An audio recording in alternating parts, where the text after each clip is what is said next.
মহাসড়কে ডিম বোঝাই একটি ট্রাক উল্টে যাওয়ার পর উদ্ধার কাজে এগিয়ে আসেন স্থানীয়রা। ঠিক সেই সময় পেছন থেকে দ্রুতগতির একটি যাত্রীবাহী বাস তাদের চাপা দেয়। এতে ৫ জন নিহত এবং অন্তত ২০ জন আহত হন। বিষয়টি নিশ্চিত করেন ভাঙা হাইওয়ে থানার ওসি হেলাল উদ্দিন।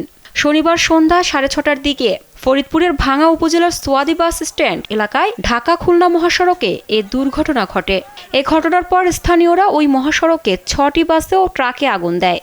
ভাঙা হাইওয়ে থানার ওসি হেলাল উদ্দিন জানান, ঘটনাস্থলে ৪ জন এবং হাসপাতালে নেওয়ার পর আরও ১ জন মারা যান।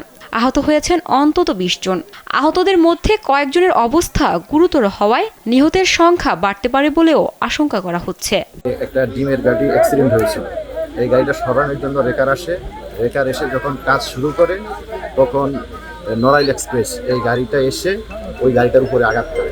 এখানে যে সকল লোক ছিল তাদের উপর দিয়ে গাড়িটা আঘাত করে, যার ফলে স্পটে আমরা ৪ জন আর হাসপাতালে নেওয়ার ফলে আরেকজন, মোট ৫ জন মারা গেছে। প্রশাসনের একজন, কিছু লোক আহত হয়েছে।